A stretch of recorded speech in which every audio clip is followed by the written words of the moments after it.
বেলা থাকতে এক মুঠো ভাত দাও নি মা বাবার মুখে মরলে খাওয়াও পাড়ার লোক ডেকে মোহন আমার মরলে খাওয়াও পাড়ার লোক ডেকে। হুজুর দেখছি এরকম হুজুর দেখি না কই হাই রে ওয়াস হুজুর কাঁদছে আমরাও কাঁদছি কান্দে মাঠ ভিজে আলাইছি কাছে কি ওয়াজ করছে কই ইসুফ জুলেখার কাহিনী আর চাষটালের লোক কইতেছে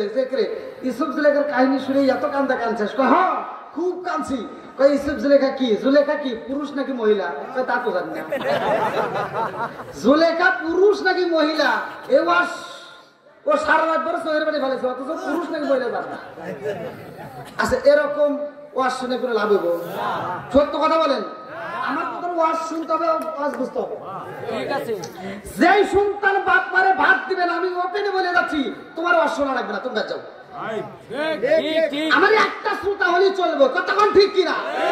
যেই সন্তান বাপ মারে ভাত দিবে না কাপড় দিবে না ওর ওয়াজ শোনার দরকার নাই ওর মসজিদ করার দরকার নাই ওর মাদ্রাসার দরকার নাই কতক্ষণ ঠিক কিনা? আমি ফতোয়া দিয়ে যাচ্ছি তুমি যতই ওয়াজ শোনো যতই মসজিদ মাদ্রাসা করো মক্কা মদিনার ইমামকে দিয়ে জানাজা করালেও মাগার তোমার কোনো লাভ নাই।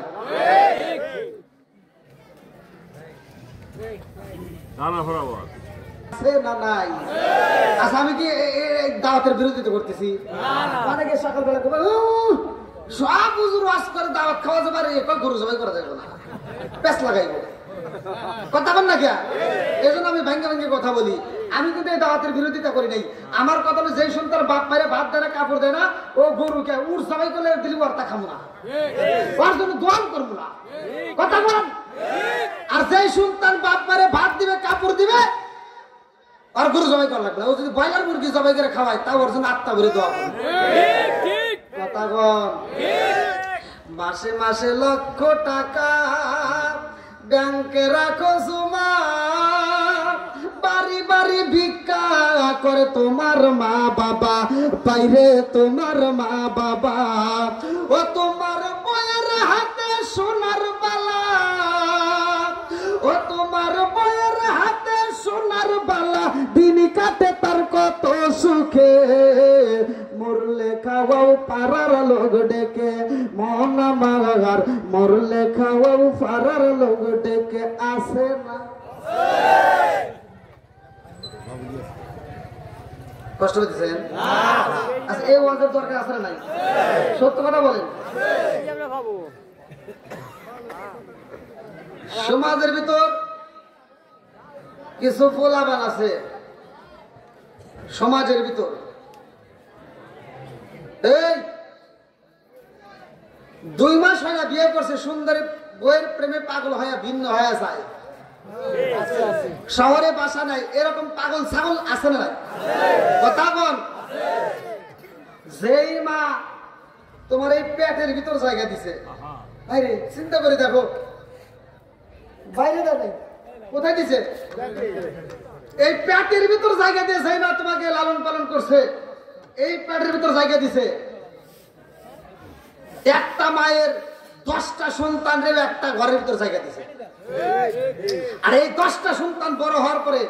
10টা বিল্ডিং এর মালিক ফরিদপুরের মালিক ঢাকায় বিল্ডিং নিয়ে থাকে 10 তলা বিল্ডিং এর উপর বউ নিয়ে ঘুমায় মার জন্য একটা রুম নাই এটা ঠিক করবে না তো?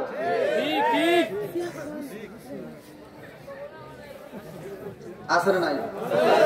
আর মগা আর মগি বিয়ের 2 মাস পরে মগি একটা বাপ নেয়। বর্তমান ডিজিটাল যুগ না এই জন্য তো কথাগুলো বলতে হয় কথা মান ঠিক কিনা? মগি বাড়ির অত্যাচার সহ্য করতে পারে না। অত্যাচার কি? শ্বশুরটা বাজারে যায় ছোট মাছ কিনছে বেটার বইয়ের মুখে আর কোনো কথা নাই কথা বল না কে? আচ্ছা আপনারা বলেন তো বড় মাছ ভালো না ছোট মাছ ভালো? সত্য কথা বলেন। মুরব্বী তো বাজারে গেলে আগে ছোট মাছ তালাশ করে হে চিন্তা ভাবনা করে যে কোন মাছটা খাইলে আমার বেটার বইয়ের চোখের জ্যোতি পারবে। আর এই মগি বুঝে না। মগির কাছে যখন বাজারটা দিছে মুরব্বী কয় কি কয় যে বোমা ধরো ছোট মাছ নিয়েছি মগি মাছটা হাতে নাই কিন্তু মন খারাপ কথা বল না কে? মাছটা হাতে নিয়ে আস্তে আস্তে রান্না করে যায় আর পিছন দিক যায় একবার রান্না করে চায় আবার পিছন দিক যায় পিছন দিক এবার টাকা টাকা দেখে রান্না করা যায় যখন দেখে আর দেখা যাচ্ছে না, কাউকে দেখা যাচ্ছে না, শ্বশুরও নাই শাশুড়ি নাই, এবার রান্না করে দেয়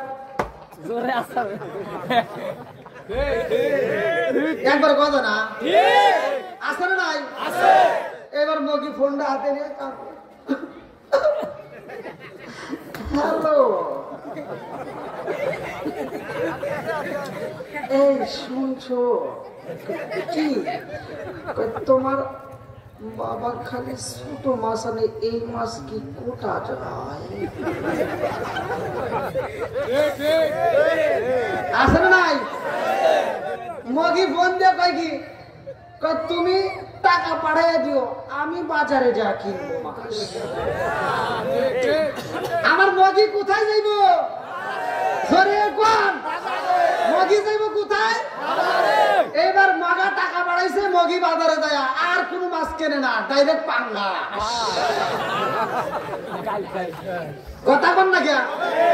এই পাঙ্গাস কিনা মগি আবার বাজার থেকে কাইটাই দেয় টানা 15 দিন 20 দিন 1 মাস খাওয়ার পরে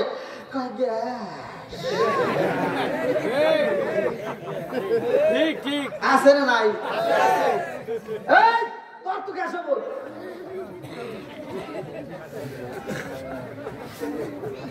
আপনার মনে রাগ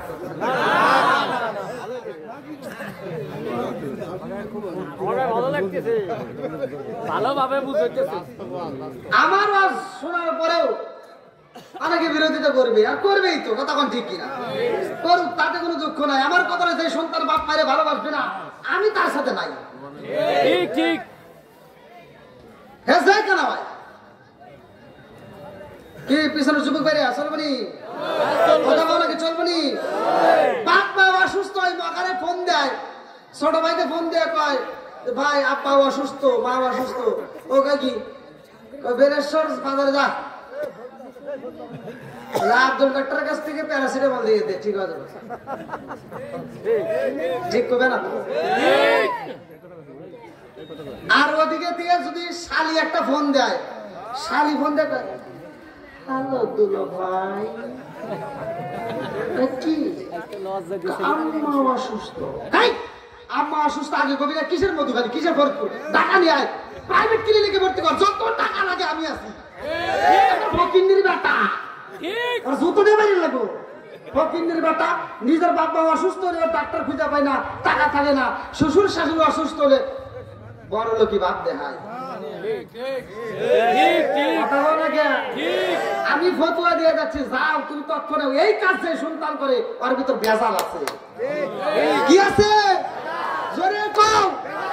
এমন ছোট ভাই ফোন দিছে ভালো লাগে নাই, ওমরে ফোন দিছে শালি, আর বইয়ের চাইতে শালি আপন, ও যখন শ্বশুর বাড়ি যায় শালি এরকম ভাবে মাথা টিপে দেয় আর কানের কাছে ঠোঁট লাগায় গান গায়, রঙিন সুতা রঙিন জামা মালা দেয় পুতির, শালি রে না দেখলে দুলাভাই হয়ে যায় অস্থির, আছে নাই জোরে কও। আমার কথা হলো নিজের বাপ্পার চিকিৎসা করবো, তারপরে যতটুকু পারি শ্বশুর শাশুড়ি করবো, কথা কোন ঠিক কিনা, নিজের বাপ্পের চিকিৎসা করে আমরাও গান গাবো, নামাজ পড়ো রোজা করো, নামাজ পড়ো রোজা করো, করো রে জিকির, মুর্শিদ রে না দেখলে মুরিদ হয়ে যায় অস্থির।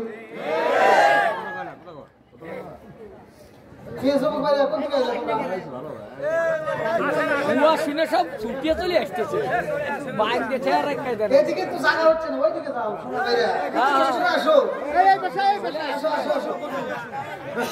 আজকে আপনার সিহারা দেওয়ার জন্য অনেকে, আপনার সিহারা দেওয়ার জন্য অনেকে আসতেছে, যে হুজুর কোয়ান্টি আসবে, এটা ভুল কথা, আমার সিহারায় কেউ আসে নাই, না না এরা সবাই কোরআনের পাগল নবীর পাগল, কথা কোন ঠিক কিনা, আল্লাহ পাগলদেরকে কবুল করুক, সবাই কোন আমিন। আমি মনে করি আজকের মাহফিলে যতগুলো মানুষ আছে আমার চেহারা দেখার জন্য আসে নাই, প্রত্যেকটা মানুষ নবীর পাগল, প্রত্যেকটা মানুষ ওলি আল্লাহর পাগল, কথা কোন ঠিক কিনা, আল্লাহ পাগলদেরকে কবুল করুক। যারা যাদের ভিতর কোরআনের প্রেম আছে নবীর প্রেম আছে তারা ঘরে থাকতে পারবে না, তারা বাইরে থাকতে পারবে না, পাগলের মতো ছুটে আসবে। কি রাগ করছেন করে আল্লাহ, আমার তো টাইম শেষের দিক করেন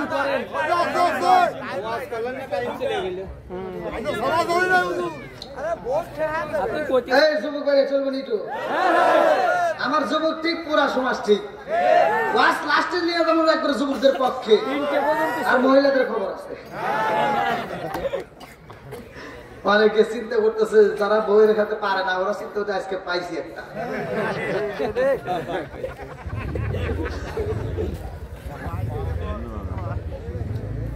কি ভাই এই ওয়াজগুলো সমাজের দরকার আছে না নাই সব ওয়াজ নামাজের ওয়াজ হয় জাকাতের ওয়াজ হয় রোজার ওয়াজ হয় সব ওয়াজই চলে কিন্তু এই ওয়াজগুলো সবাই করে না এই ঘরের ওয়াজের দরকার আছে না নাই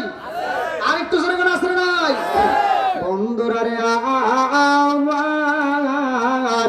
আমার মুরব্বী বাবারা সোনার যুবকের দলেরা বারো করে সে ইনা নাও এইবার বিলালের মা যখন বিদায় হয়ে যায় রে এইবার মা হারাইছে বাপ হারাইছে বিলাল এইবার বিলালের মনিবে ডাক দিয়া কয় বিলাল ও বিলাল আর দেরি করা যাইব না এখন তোমার সময় নষ্ট করা যাবে না আমার প্রত্যেকটা কাজ তোমার টাইম টু টাইম করতে হইব এই বিলাল রে দিয়া এত কষ্ট করাই রে বন্ধু ঠিক মতো খাইতে দেয় না এই বিলাল রে এত কষ্ট দেয় বিলালের একটা বন্ধু ছিল রাখাল ওই বন্ধুর কাছে যাইয়া বিলাল কান্দে আর কয় বন্ধু রে ও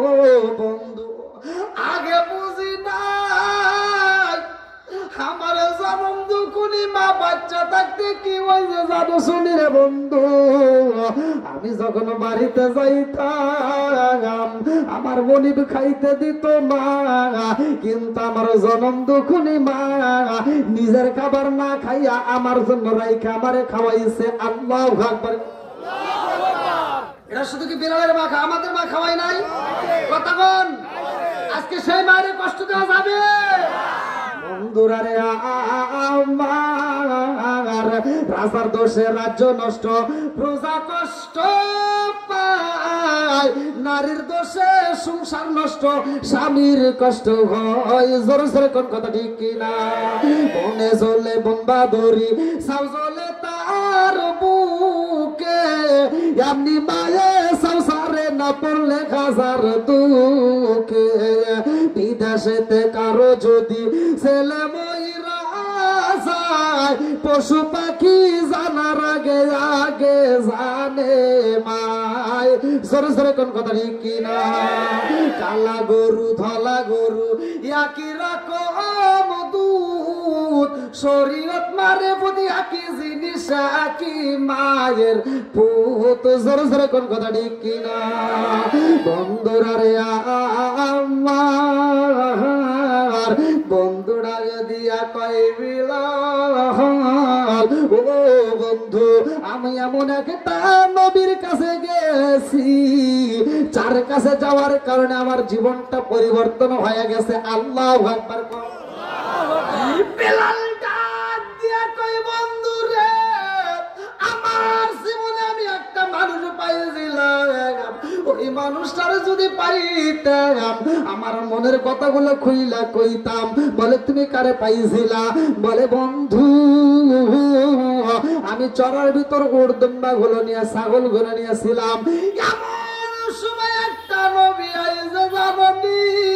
এমন সময় একটা মানুষ আইছে ওই মানুষটাকে আমি তাকায় দেখলাম তার সাথে কিছু মানুষ রয়ে গেছে ওই মানুষটা আমার দিকে তাকাইয়া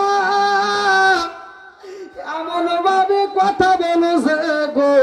ওনার চেহারার দিকে তাকানো মাত্র আমি জীবনের সবচাইতে বড় শান্তি পাইছিলাম জোরে জোরে কন্যা সুবহানাল্লাহ ওই মানুষটারে যদি একবার পাইতাম আমার মনের কথা কইলা কইতাম বলে কোন মানুষটা চলো যায় আমি যার কাছে যাই তুমিও তার কাছে গেছো নি এইবার যখন বিলাল রে নেওয়া হয় লম্বা একটা ঘটনা সংক্ষিপ্ত করে বইলা যায় বিলাল দূরের দিকে দাঁড়ায় আরো আমার নবী ডাক দিয়া কয় আবু বকর তাকায়া দেখ দূরে একটা মানুষ দেখা যায় আল্লাহু আকবার ও নবীর প্রেমিক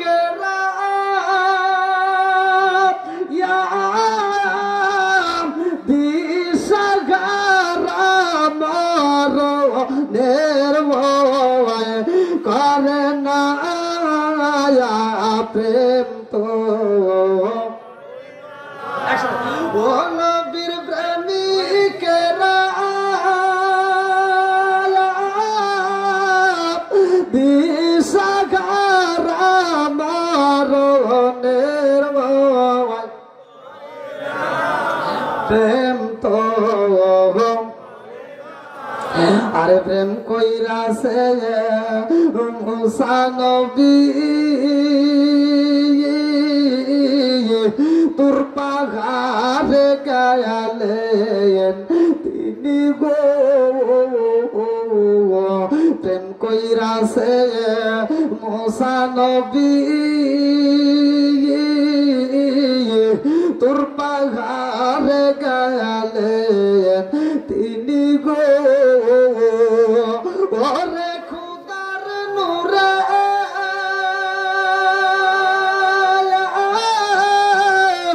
পাহাড় চলে তবু মুসা চলে না প্রেম তো ও নবীর প্রেমিকেরা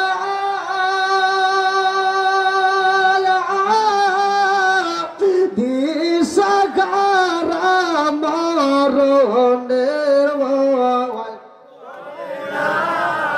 প্রেম তো আল্লাহু আকবার কো আমার নবীর দরবারে যাইয়া বিলাল যখন কালেমা পড়ছে রে ভাই বিলাল কান্দে আর কয় ইয়া রাসূলুল্লাহ নবী গো ও মায়ার নবীজি আমি এই কালেমা পড়বো গো নবী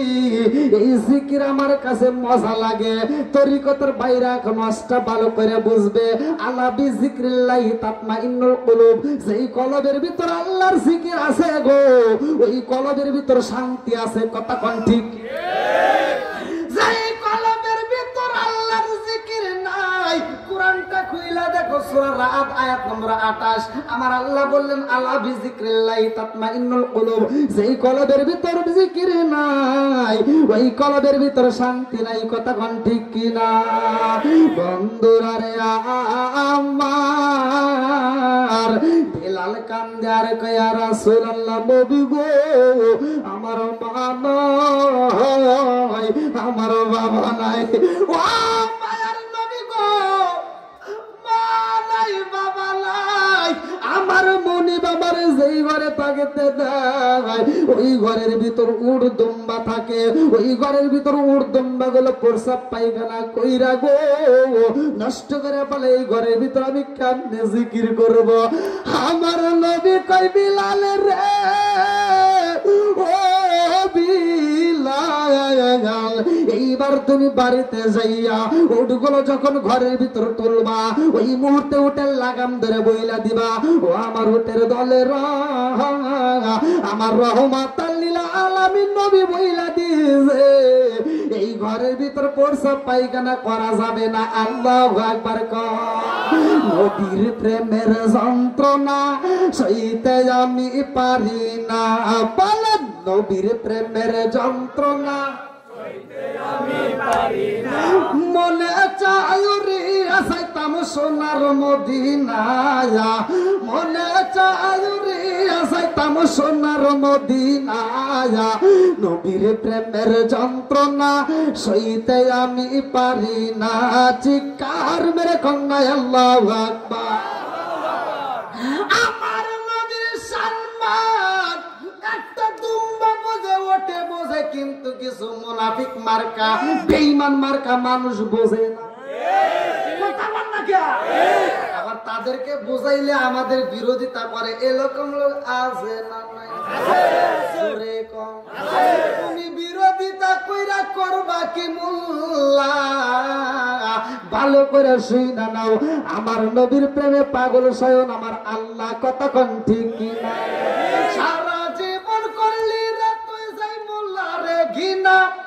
মরার পরে কাছে লাগবে একবারও ভাবলি না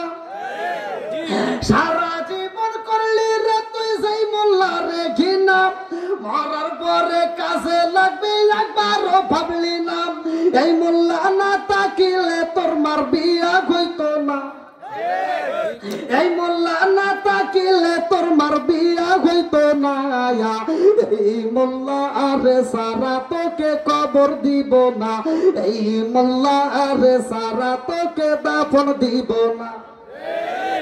হতে হতে করলি কি বদি একবারও ভাবলি না এই মোল্লা সারা তোর জানাজা কেউ করবে না এই মোল্লা না তাকিলে তোর মার বিয়া হইতো না এই মোল্লা না তাকিলে তোর মার বিয়া হইতো না এই মোল্লা আরে সারা তোকে দাফন দিব না সুর সুরে কোন কথা ঠিক কিনা ওই লোকগুলি ভালো হয় কোন সময় জানেন যখন বাপ মা মরে যায় তখন এসে কান্দা গেছে আব্বা মরে গেছে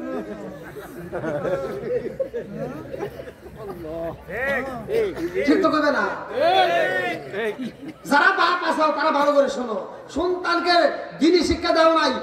বাপের জানা যায় 1 নাম্বার সিটার 1 নাম্বার বদমাইশ দাঁড়ায় তার আপন সন্তান কথা কোন আগে কারণ সন্তান দাঁড়াইছে বাপের জানাজা পড়ার লাগে ইমাম সাহেব জানাজা পড়াইব সন্তান পিছনে কাতার দ্বারা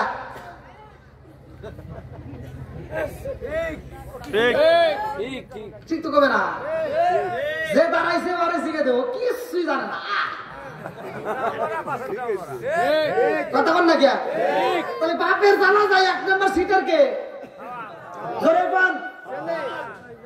ঢাকা থেকে আসে ভাবি আলাদা বাপ বলে 3 দিন নামাজ পড়ে যে সকালবেলা পানি দিবে যায় কবরস্থানে আসে না নাই ওই 3 দিন কিন্তু নামাজ পড়ে মসজিদে তার সামনের কাছে দাঁড়া ইমাম সাহেব চিন্তা করে কিরে জীবনে এত নামাজ পড়লাম কি সূরা পড়ে এত কষ্ট করে পড়ে ইমাম সাহেব সাহস করে একদিন জিজ্ঞেসে 2 দিন 3 দিন পরে একদিন ইমাম সাহেব সাহস করে জিজ্ঞেসে ভাই একটা কথা বলতে চাই কি আমরা জীবনে এত নামাজ পড়লাম এত সূরা পড়লাম কিন্তু এত কষ্ট হয় না আপনি কি সূরা পড়েন জানা দরকার আছে না ভাই আপনি কোন সূরা পড়েন ভাই এত কষ্ট হয় আমি কই কি হুজুর এটা আপনি বুঝবেন না একটু বুঝান আমি কিছুই জানি